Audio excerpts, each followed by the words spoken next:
wabarakatuh. Perkenalkan, kami dari kelompok 6 akan membawakan materi yang berjudul perkembangan moral. Sebelumnya kita perlu mengetahui apa pengertian dari perkembangan moral. Perkembangan moral adalah mencakup perkembangan pikiran, perasaan, dan perilaku menurut aturan atau kebiasaan mengenai hal-hal yang seharusnya dilakukan seseorang ketika berinteraksi dengan orang lain. Menurut Bapak Zainuddin Saifullah Nainggolan, bahwa pengertian moral adalah suatu tendensi rohani untuk melakukan seperangkat standar dan norma yang mengatur perilaku seseorang dan masyarakat. Dan menurut Safir, pengertian moral adalah kaidah, norma, dan pranata yang mengatur perilaku individu dalam hubungannya dengan masyarakat dan kelompok sosial. Perkembangan moral juga memiliki beberapa teori. Yang pertama, teori psikoanalisa, yang kedua, teori belajar sosial, yang ketiga, teori kognitif Piaget, dan keempat, teori Kohlberg. Teori psikoanalisa atau psikoanalisis dengan pembagian struktur kepribadian manusia atas 3, yaitu ide, ego, dan superego. Superego adalah struktur kepribadian yang terdiri atas aspek sosial yang berisikan sistem nilai dan moral yang benar-benar menentukan benar atau salahnya sesuatu. Yang selanjutnya, teori belajar sosial tentang perkembangan moral. Teori pembelajaran sosial ini adalah perkembangan utama dari tradisi teori pembelajaran perilaku atau behaviorisme. Berbeda dengan penganut behaviorisme, teori Bandura menjelaskan perilaku manusia dalam konteks interaksi timbal balik yang berkesinambungan antara kognitif, perilaku, dan pengaruh lingkungan.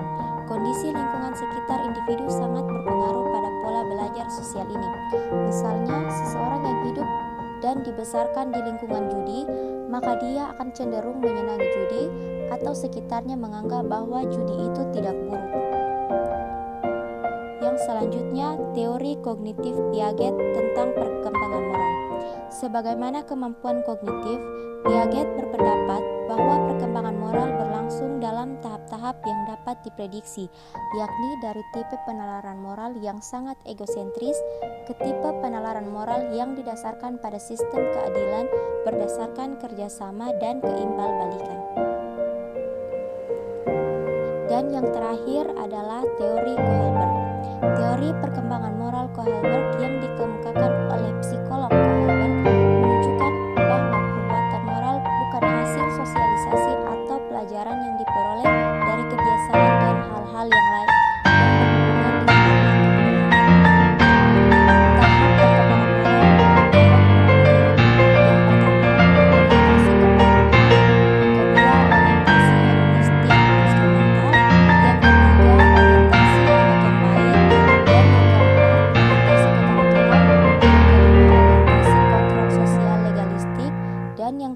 orientasi kata hati kebenaran. Dari hasil pembahasan tentang perkembangan moral pada anak peserta didik, maka kelompok kami mengambil kesimpulan yang terdapat pada materi kami, yaitu anak-anak merupakan generasi penerus bangsa yang perlu mendapatkan perhatian khusus sejak pertama kali dia mengenal dunia atau lingkungannya. Setiap anak pasti memiliki potensinya masing-masing yang diberikan oleh Tuhan. Potensi tersebut perlu dikembangkan secara optimal. Banyak para ahli menyatakan bahwa banyak anak-anak usia SD merupakan masa peka dan amat penting bagi perkembangan anak tersebut. Karena itu, di setiap stimulasi yang dilakukan orang tua maupun guru di sekolah itu pasti akan sangat membekas kuat di pikiran anak tersebut. Jadi, itu saja pemaparan kami tentang materi perkembangan moral. Lebih dan kurangnya kami mohon maaf. Kami akhiri, wabillahi taufik wal hidayah. Wassalamualaikum warahmatullahi wabarakatuh, dan terima kasih atas kesempatan yang telah diberikan.